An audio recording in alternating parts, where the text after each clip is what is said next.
पापा को सीपीआर आपने दिया था, उनकी जान आपने बचाई थी। आप भी ना डॉक्टर साहब, जो होना था वो हो गया। आप कहाँ वहां अटके पड़े हैं? सच जानना है मुझे, बताइए। जान किसने बचाई इससे क्या फर्क पड़ता है? हुकुम एकदम ठीक है ना, तो क्या फर्क पड़ता है? हम चलते हैं।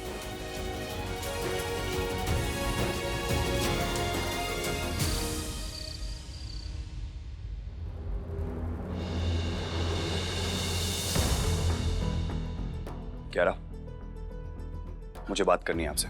वीर, वो मैं तुमसे ही मिलने आ रही थी। मैं वापस घर जा रही हूँ तो सोचा एक बार बाय बोल के। मुझे जानना है उस रात को क्या हुआ था। कौन सी रात? उस रात को जब पापा को हार्ट अटैक आया था, उनकी जान किसने बचाई?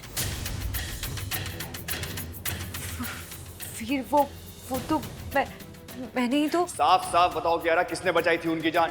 रानी।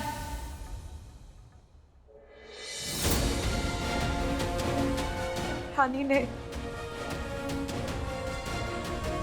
आपने जो कुछ भी कहा वो सब सीपीआर, 30 बार दबाना, वो सब आप जैसा जैसा कहे हम सब किए। कितनी बड़ी झूठी हैं आप। जो कुछ क्यारा ने किया है, आप कह रहे हैं कि आपने किया सब। I don't know, वीर, वो पता नहीं आंटी को पता नहीं क्या कंफ्यूजन हो गया था।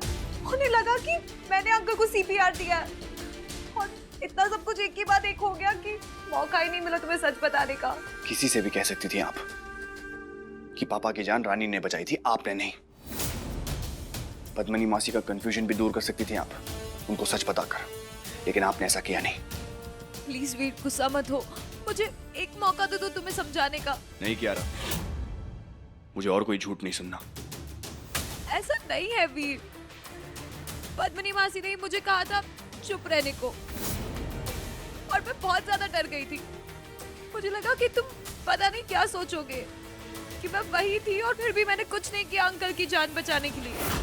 तुम मेरे लाइफ पार्टनर नहीं बन सके, ऐसे दोस्त नहीं खोना चाहती थी, अपने अच्छे दोस्त को नहीं खोना चाहती थी मैं। You know what?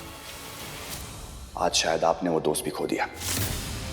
रानी सा के कहने पर बहुरानी बनकर जो नाटक आपने इस परिवार के लिए किया है, उसके लिए thank you very much. But इसके आगे कोई उम्मीद मत रखना, स्पेशली मुझसे। आप जाइए यहां से, लीव नाउ।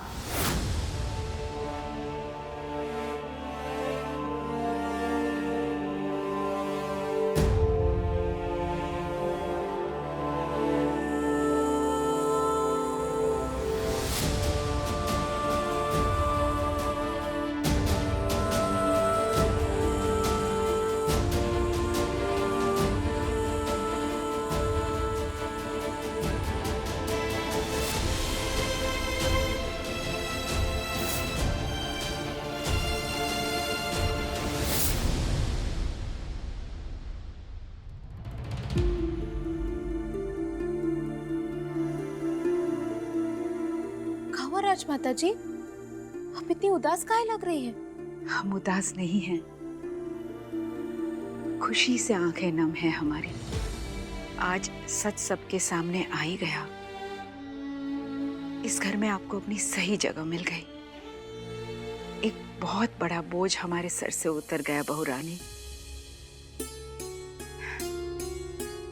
ये लीजिए, आपकी सुहाग की चूड़ियां टूट गई थी ना, इसलिए हम आपके लिए नई लेकर आए।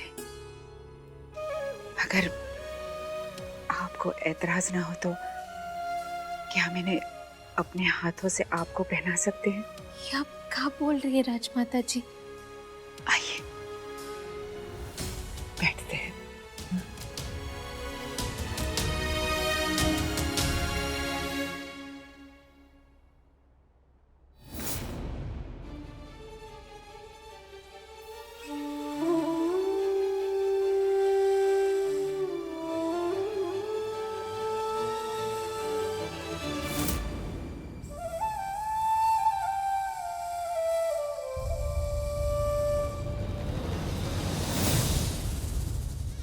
आगे अब इन्हें आपके हाथों से कभी उतारने की जरूरत नहीं पड़ेगी।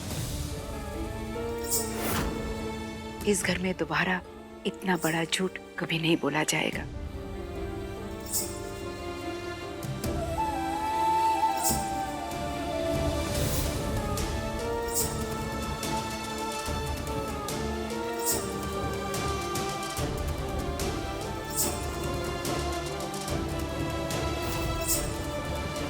जीती रहो बेटा।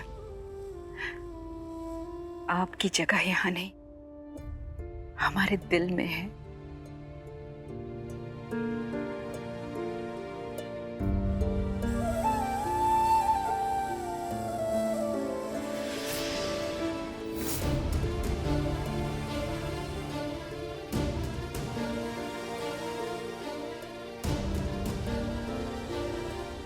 तुम्हें इस घर में बहू कोई मानता ही नहीं है, पर ये चूड़ियां ना तुम पहन पाई हो और ना पहन पाओगी।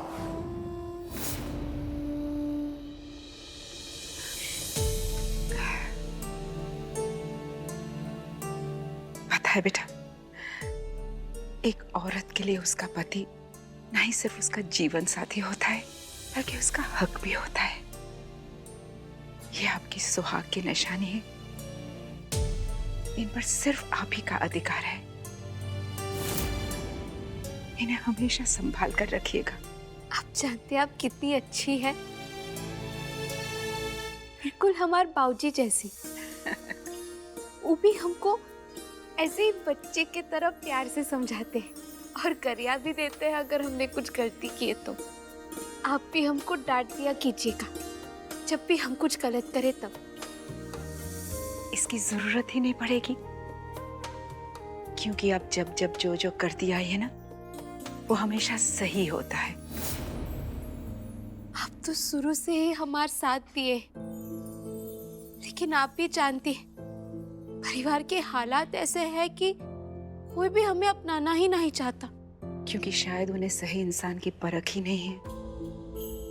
और फिर क्या फर्क पड़ता है कि कोई आपके बारे में क्या सोचता है। आप इस घर में हैं और आप इस घर की बहू है, और ये सच को कोई नहीं बदल सकता। देखना, धीरे धीरे सबका दिल पिघलेगा और हमें यकीन है कि तब तक आप भी इस घर में अपनी पक्की जगह बना चुकी होंगी। अब चिंता करना छोड़िए और जरा मुस्कुरा दीजिए। तो कहिए, ऐसे दाहिने हाथ का 45 डिग्री का एंगल बनाकर अपने दिल पर रखकर कहेंगे, अपना टाइम भी आएगा।